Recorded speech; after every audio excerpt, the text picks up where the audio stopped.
Assalamualaikum warahmatullahi wabarakatuh. Pada kesempatan kali ini, saya akan menjelaskan materi tentang klasifikasi material atau materi pendahuluan di dalam mata kuliah ilmu bahan. Jadi, di sini digambarkan bahwa material itu sudah sangat dekat dengan kita. Bahkan di kehidupan sehari-hari kita juga sangat sering menggunakan material yang berbagai macam. Misalkan di situ ada mobil, ada mungkin mur, baut, kemudian juga mungkin papan selancar dan lain sebagainya. Artinya di kehidupan sehari-hari kita sudah sering menggunakan material-material yang jenisnya bermacam-macam. Oke, kita awali dengan melihat gambar ini. Jadi dalam satu buah kelahiran seorang manusia, entah itu di sini digambarkan seorang laki-laki begitu, itu dalam kehidupannya dia memerlukan di situ ditulis 3,7 juta pounds, baik mineral, terus kemudian logam atau mungkin bahan bakar. Jadi dalam kehidupan manusia itu digambarkan membutuhkan banyak sekali material yang digunakan. Nah, ini diestimasikan sekian banyak. Nah, jadi dalam satu waktu manusia itu hidup, itu menghabiskan berbagai macam material. Ya, di situ ada garam, ada mungkin emas, ada mungkin batu, kemudian ada baja, ada aluminium, dan lain sebagainya. Misalkan kita dalam sehari-hari menggunakan HP itu tidak hanya plastik, ada logamnya, ada karetnya, kan gitu, macam-macam gitu. Sehingga inilah penggambarannya gitu. Ini membuktikan bahwa manusia itu sangat membutuhkan material, dan material yang dibutuhkan itu juga tidak sedikit gitu, sangat banyak.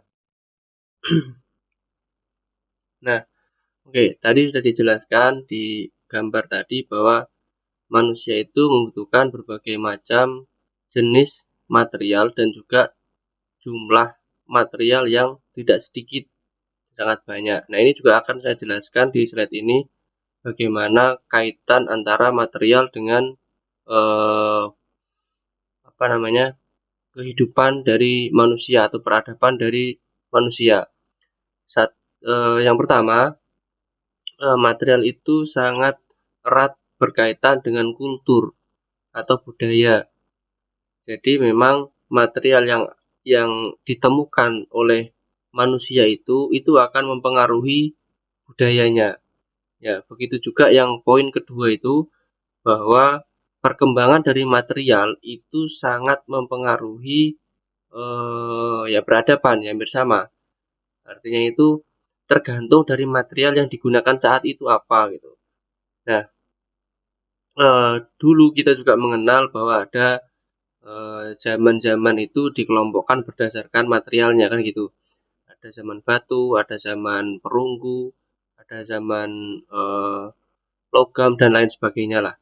Jadi ada penggolongan berdasarkan material apa yang ditemukan atau yang berkembang saat itu. Ya, sama juga di penjelasan poin ketiga itu. Jadi perkembangan atau peradaban itu perkembangannya sangat dipengaruhi dari material yang digunakan, entah digunakan maupun yang lagi dikembangkan begitu. Contoh saja sekarang misalkan teknologi yang berkembang saat ini.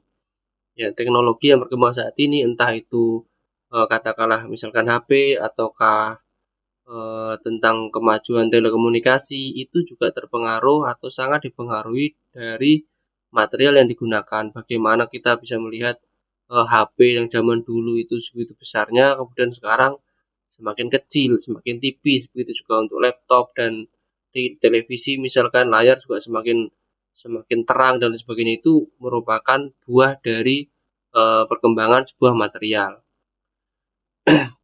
Nah, di poin keempat itu menjelaskan initially natural material, bahwa semua material yang ada atau yang kita gunakan itu berasal, jadi pada hakikatnya akan berasal dari alam. Jadi pemberian dari Yang Maha Kuasa itulah yang ada dan itulah yang akan dimanfaatkan oleh manusia dalam rangka mengembangkan material atau menemukan material-material yang digunakan untuk keperluan manusia gitu. Nah, sekarang yang tadi sudah saya jelaskan tentang perkembangan material untuk telekomunikasi maupun teknologi itu orang akan selalu mencari gitu ya. Jadi selalu mendevelop, selalu mengembangkan material-material yang nantinya itu akan memudahkan manusia gitu, memudahkan atau meringankan atau lain sebagainya lah. Intinya akan bagaimana manusia itu akan semakin enak gitu, semakin mudah gitu. Entah teknologi, entah itu nanti telekomunikasi atau apapun itu, yang jelas material itu dicari agar memudahkan manusia atau mengenakkan manusia gitulah kira-kira. Nah, ini penggambaran tadi ya tentang peradaban-peradaban yang diklasifikasikan berdasarkan material yang ditemukan atau yang digunakan saat itu gitu. Itu ada Stone Age, ada Bronze Age dan lain sebagainya itu, yaitu menunjukkan memang pada saat itu adalah material yang berkembang atau material yang digunakan manusia pada saat itu, sehingga penamaannya itu adalah berdasarkan dari material. Nah, itu menunjukkan bahwa material itu sangat mempengaruhi peradaban dari manusia gitu. Nah, itu ada yang di sebelah kanan itu ada firman dari Yang Maha Kuasa begitu ya. Di situ ada berbunyi, dan kami ciptakan besi yang padanya terdapat kekuatan yang hebat dan berbagai manfaat manusia. Itu merupakan petunjuk gitu ya, bahwa memang besi itu sengaja diciptakan, sengaja ada itu untuk dimanfaatkan sebesar-besarnya oleh manusia. Nah, di bidang kita orang engineering itu atau kita di teknik pengelasan, ya ini nanti akan sangat berkait erat atau sangat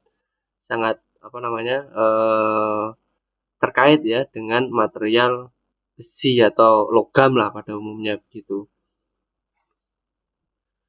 Nah, berikutnya adalah ada istilah bahan teknik. Jadi apa itu bahan teknik?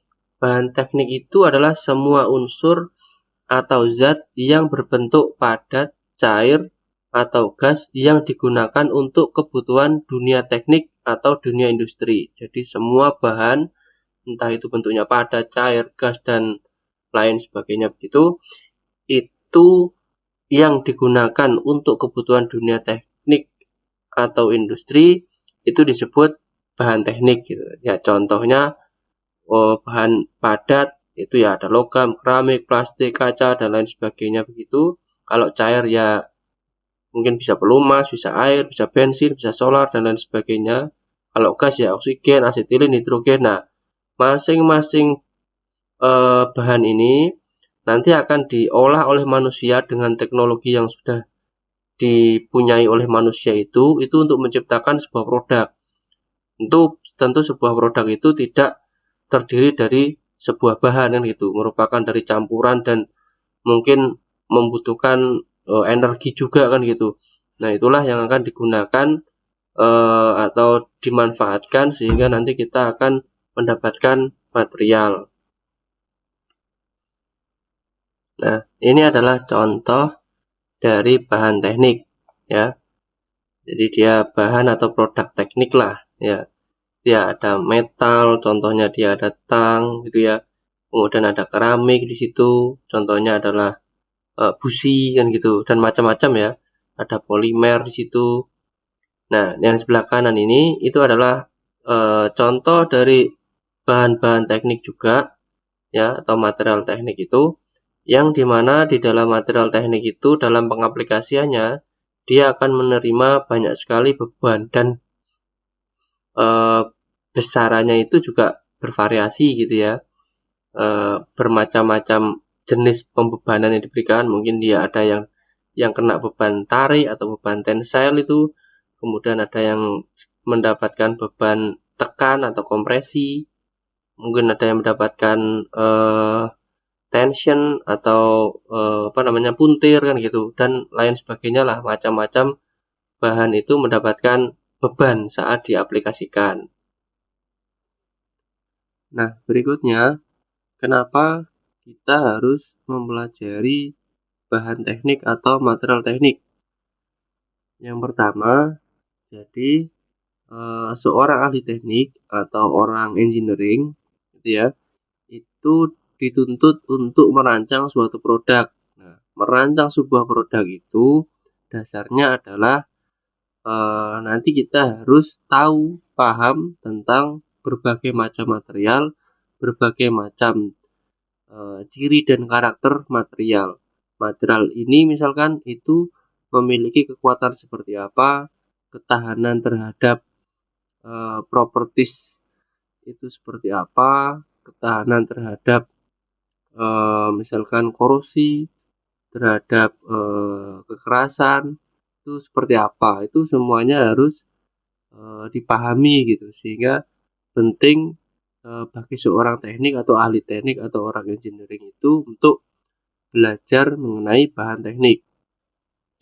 Nah, yang kedua, seorang ahli teknik mesin, di situ dibilang tadi mesin, itu harus memilih bahan dalam pembuatan atau perbaikan. Ya, sekali lagi bukan teknik mesin secara spesifik ya, tetapi orang engineering lah, pada umumnya semua orang engineering itu diminta untuk memilih bahan dalam pembuatan maupun perbaikan.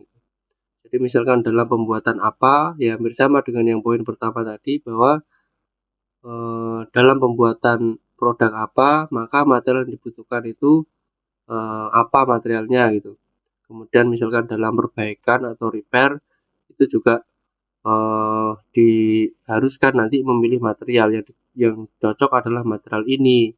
Misalkan sebuah produk mengalami kerusakan, maka ketika itu rusak mau diperbaiki, nah memperbaikinya kan tentu akan memilih material komponennya itu gitu. Materialnya mau seperti apa, itu juga harus diperhatikan atau harus kita bisa memilih itu gitu. Kemudian yang ketiga, ya tentu tuntutan ekonomi. Jadi pemilihan dari bahan atau material teknik itu tidak lepas dari yang namanya ekonomi. Jadi bagaimana fungsi dan harga itu saling ya saling optimal gitu. Dari aspek fungsi itu juga berfungsi dengan baik atau fungsinya nanti optimal. Dari aspek harga juga sebisa mungkin itu harganya miring atau rendah gitu. Nah, di situ digambarkan ada sebuah merek minuman gitu ya. Itu ada aluminium, ada gelas, ada plastik. Maksudnya adalah kemasannya di situ. Jadi kemasan yang dibuat oleh si perusahaan minuman itu bermacam-macam. Ada yang terbuat dari logam, itu khususnya adalah aluminium, ada yang terbuat dari keramik atau gelas gitu ya. Kemudian ada yang dari polimer atau dari plastik. Nah, tentu pemilihan-pemilihan ini ujung-ujungnya adalah bagaimana di tuntutan ekonomi. Jadi dengan kemasan ukuran segitu, dengan ukuran yang istilahnya itu disukai oleh market, itu yang pas adalah menggunakan bahan apa. Nanti juga diperhitungkan berdasarkan beratnya kan begitu. Bagaimana cara distribusinya kan gitu. Artinya ketika kita membuat gelas misalkan yang keramik itu kan akan menambah berat kan gitu. Nah, jadi banyak pertimbangan yang akan dilakukan oleh engineering gitu, orang engineering gitu ya, untuk memilih mana yang terbaik. Ya, tuntutan ekonomi tadi, dari aspek fungsi dia masih bagus, dari aspek harga dia juga bagus gitu.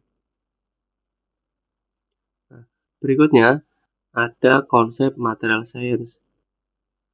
Nah, ini saya akan menjelaskan bagaimana konsep dalam sebuah material science itu. Di situ digambarkan ada saling keterkaitan antara proses gitu ya, struktur, kemudian properties, kemudian ada performance.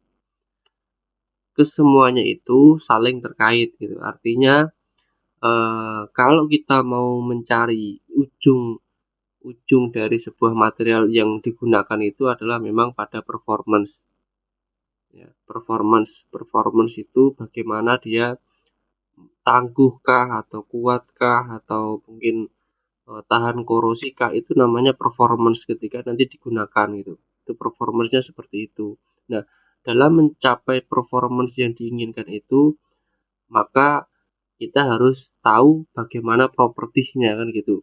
Properties itu sifat yang melekat pada material. Misalkan dia nanti tahan korosi, dia itu tahan gesekan, dia itu misalkan ulat dan lain sebagainya. Nah, dari properties yang itu tadi itu didapatkan dari struktur dalam hal ini adalah struktur mikro. Jadi kalau kita lihat secara mikroskopis begitu, itu bagaimana bentuk strukturnya kan gitu. Nanti bentuk butirannya itu dia kecilkah, dia runcingkah, dia bentuknya itu eh, besar-besarkah. Nah, itu akan mempengaruhi dari properties gitu. Nah, sebelum ke struktur itu diproses, atau dengan kata lain, proses yang dilakukan terhadap sebuah material itu akan mempengaruhi struktur gitu ya. Jadi kalau diurutkan secara urut-urutan, maka proses yang dilakukan terhadap material itu akan mempengaruhi struktur ya, struktur mikro dalam hal ini. Nah, struktur mikro itu akan menggambarkan atau akan menghasilkan properties. Menghasilkan properties itu sifatnya ya tahan terhadap korosi, tahan terhadap eh, beban kejut misalkan dan lain sebagainya. Intinya properties itu yang melekat pada material itu. Nah, kemudian di ujungnya itu adalah performance. Performance itu ya yang tadi saya jelaskan bahwa bagaimana dia itu dari segala aspek pembebanan kah, segala aspek lingkungan, dia mampu bertahan seperti apa. Semakin baik atau semakin tidak baik, nah itu merupakan gambaran dari performance. Nah, untuk mengetahui masing-masing tahapan itu atau masing-masing hal itu, baik proses, struktur, properties maupun performance, itu ada satu hal yang di dalam tengah-tengah dari prisma itu adalah namanya characterization. Jadi ada istilah characterization, itu adalah proses untuk mengkarakterisasi atau proses untuk melihat bagaimana struktur, bagaimana proses. Jadi kita bisa memprediksi apa sih proses yang dilakukan, bagaimana sih struktur yang ada di dalam material, bagaimana sih penggambaran propertiesnya. Itu akan tergambarkan dari kita melakukan karakterisasi. Umumnya memang karakterisasi itu akan melihat mikrostruktur. Ya, mikrostruktur bisa juga nanti dilakukan uji hardness kah, uji macam-macam lah, uji chemical komposisi. Itu akan dari hasil itu tadi kita akan mendapatkan gambaran, oh ternyata material dengan karakter seperti ini atau sudah didapatkan karakterisasinya tadi itu, oh material ini sudah dilakukan proses ini itu. Nah, ini itunya itu akan bisa diketahui gitu. Nah, itu memang butuh pengalaman nantinya gitu. Nah, Anda di prodi teknik pengelasan nantinya akan mendapatkan semua itu di ujung semester 8 Anda lulus itu. Anda akan tahu karena TA-TA yang dijalani kelas Anda itu ya sangat banyak terkait dengan mengkarakterisasi itu, bagaimana memprediksi atau menggambarkan hasil dari material yang sudah dilaskah, entah sudah di heat treatment dan lain sebagainya begitu. Nah, berikutnya ada gambar flowchart mengenai pemilihan dari material atau pemilihan proses dan material begitu.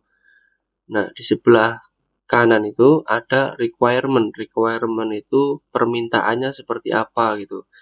Maksudnya itu dalam sebuah desain itu kita menentukan desain, misalkan membuat kapal ya, requirement-nya itu seperti apa. Requirement itu permintaannya, maksudnya misalkan material kapalnya ini harus memiliki kecepatan sekian, kemudian kapalnya ini nanti harus memiliki fasilitas seperti ini. Nah, itu adalah desain requirement atau permintaannya seperti apa.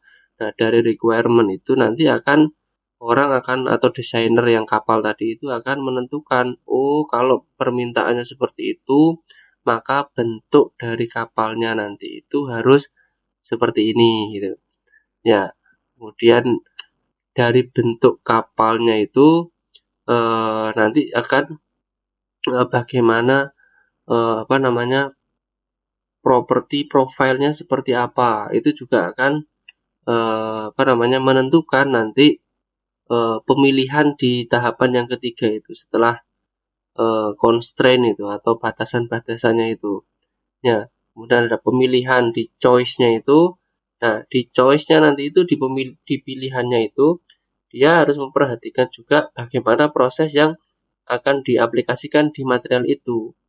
Kemudian materialnya itu nanti apa yang dipilih gitu kan. Nah, tetapi ujungnya itu adalah konsekuensinya itu ya. Itu adalah cost dan eco impact. Cost itu maksudnya ya bagaimana dari pilihan yang kita tentukan tadi itu akan berpengaruh terhadap harga dan juga tentang eco impact-nya. Eco impact itu maksudnya adalah tentang bagaimana terhadap lingkungannya. Jadi memang sekarang isu lingkungan itu menjadi hal yang penting begitu ya. Nah, baru nanti di akhir pemilihannya itu diputuskan. Oh, kalau begitu saya memilih material ini gitu. Itu dasarnya adalah dari flowchart ini gitu. Penggambaran pemilihan materialnya. Nah, berikutnya adalah klasifikasi bahan teknik. Ya, jadi bahan teknik atau material teknik itu digolongkan menjadi 3, yakni ada logam, ada non-logam, dan komposit. Nah, logam sendiri itu terdiri dari 2 jenis, yakni ada logam ferus dan logam non-ferus. Logam ferus itu adalah contohnya baja karbon, baja paduan, baja tuang, baja spesial itu misalkan baja stainless steel begitu.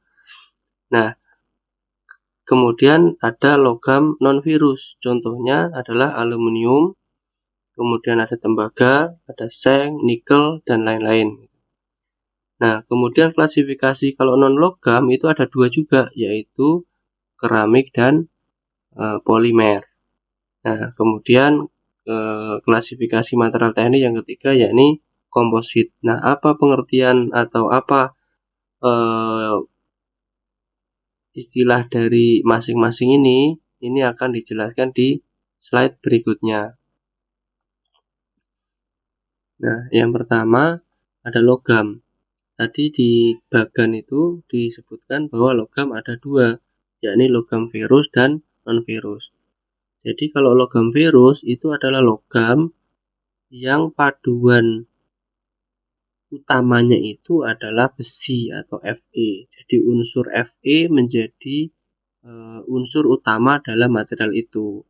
Contohnya ya besi sendiri atau baja atau stainless steel, tadi ada baja tuang dan lain sebagainya. Intinya adalah material logam yang penyusun utamanya itu adalah Fe, maka itu disebut logam ferus. Nah, kemudian ada logam non-ferus yang kedua. Jadi logam non-ferus itu ya secara simpelnya bahwa logam yang mengandung sedikit atau tanpa sama sekali kadar besi. Jadi kalau yang logam ferus itu adalah besi sebagai unsur utama, kalau logam non-ferus maka besi itu sangat sedikit atau bahkan tidak ada, maka itu disebut logam non-ferus. Contohnya ya aluminium atau aluminium paduan, bisa tembaga, bisa seng, bisa nikel gitu ya.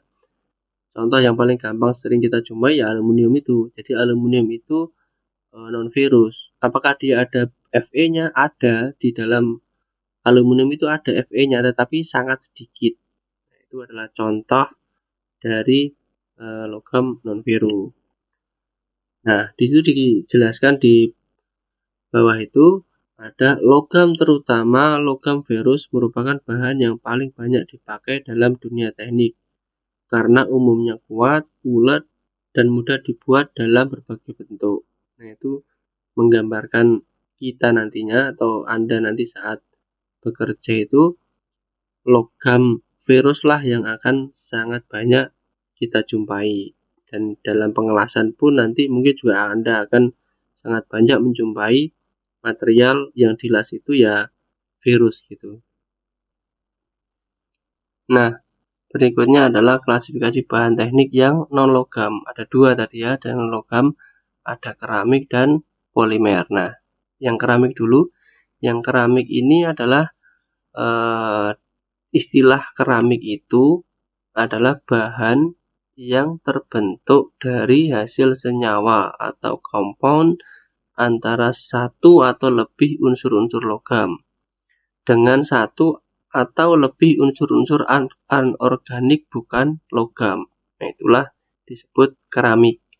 Contoh keramik itu ya berbagai macam oksida itu. Di situ ada silikon oksida, aluminium oksida, kalsium oksida, itu merupakan contoh dari material keramik. Nah, jenis material non-logam yang kedua adalah polimer. Yang dimaksud polimer itu adalah bahan yang tersusun dari monomer yang saling berikatan kovalen. Jadi mungkin di SMA itu juga sudah, SMA yang IPA ya, yang SMA IPA itu tentunya sudah mengenal yang namanya polimer. Jadi dia itu susunan dari banyak monomer, itu namanya polimer. Nah, contoh polimer itu ada polietilen, polipropilen, polivinil klorid, dan lain sebagainya. Nah, polimer yang dapat dibentuk kembali dengan pemanasan itu disebut termoplastik. Sedangkan yang tidak dapat dibentuk kembali itu disebut termoset. Artinya ini yang bisa didaur ulang dan yang tidak bisa didaur ulang, itu istilahnya ya. Nah, kemudian klasifikasi bahan teknik yang ketiga yaitu komposit.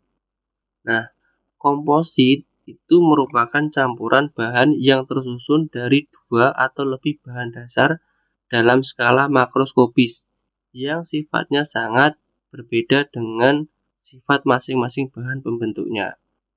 Ya, jadi perlu diingat di sini komposit itu adalah campuran dari dua bahan yang berbeda, dua bahan atau lebih yang berbeda dalam skala makroskopis. Itu yang perlu Anda ingat. Jadi skalanya itu adalah makroskopis. Ya, kalau skala mikroskopis, yaitu namanya bukan komposit, nanti itu merupakan paduan, misalkan baja dan lain sebagainya, itu skalanya mikro, maka itu bukan komposit, gitu ya. Kalau skalanya itu makro, skala makro itu maksudnya skala yang lebih besar, gitu ya, itu akan dinamakan komposit. Contohnya itu adalah fiberglass, triplek, semen pasir atau konkrit itu.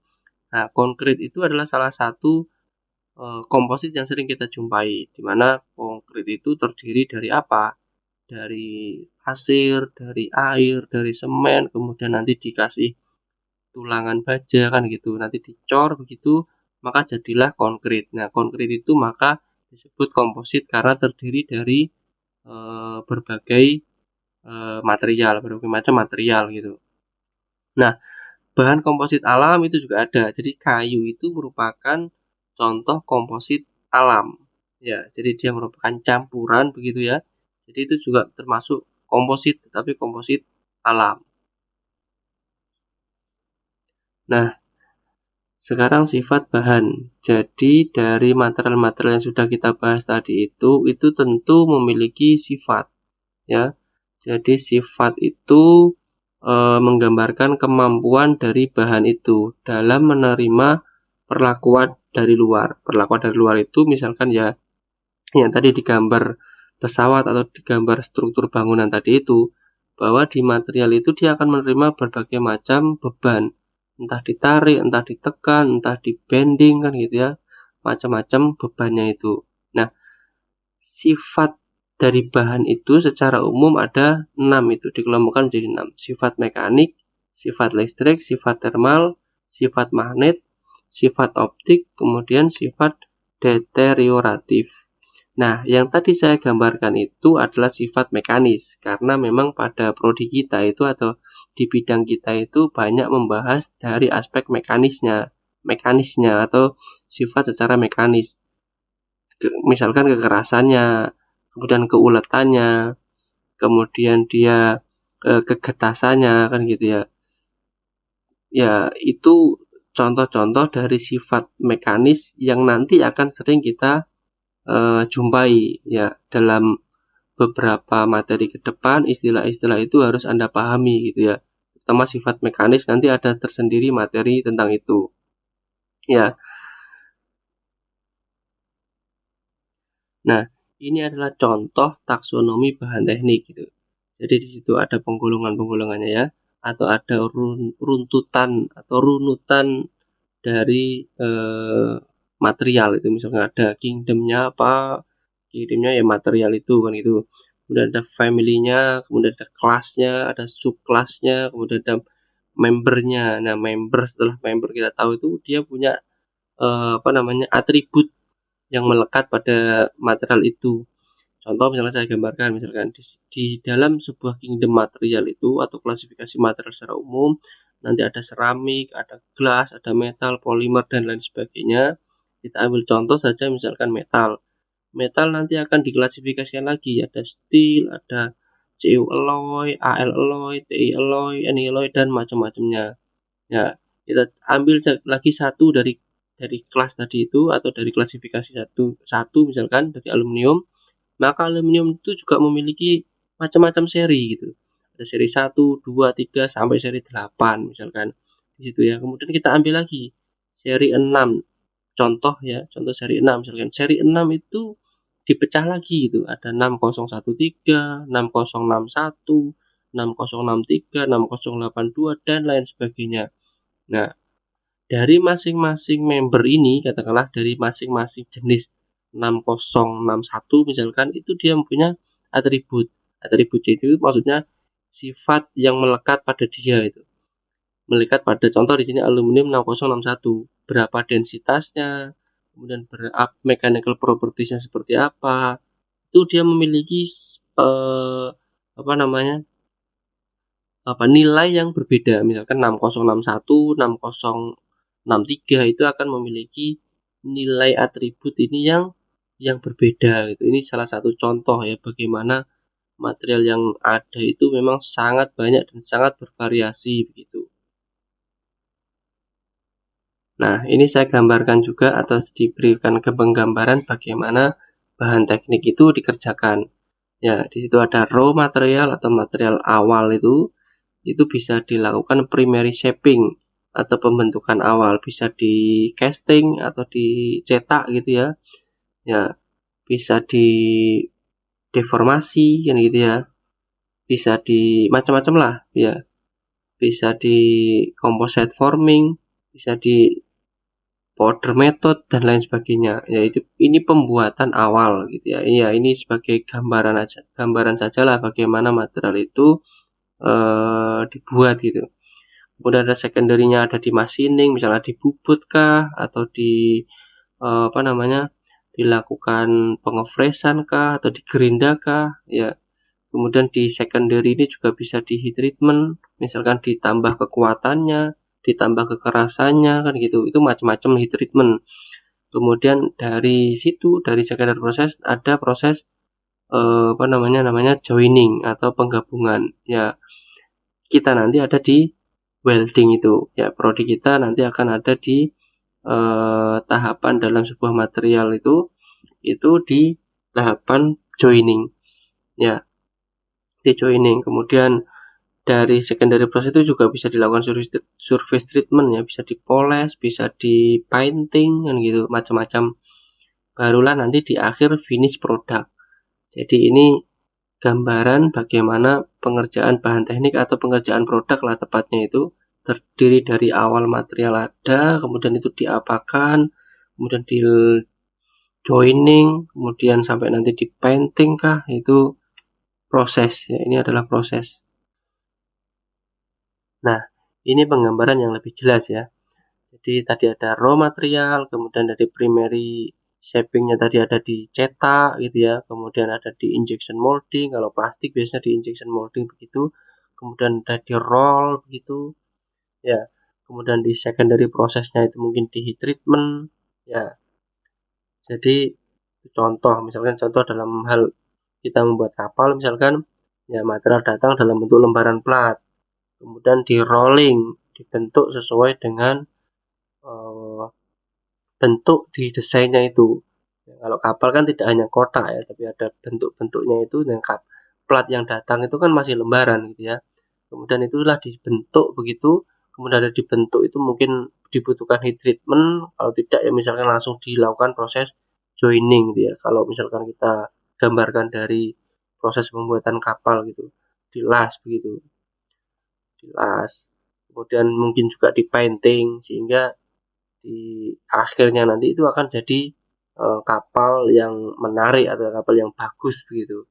Itulah contoh dari pengerjaan bahan teknik.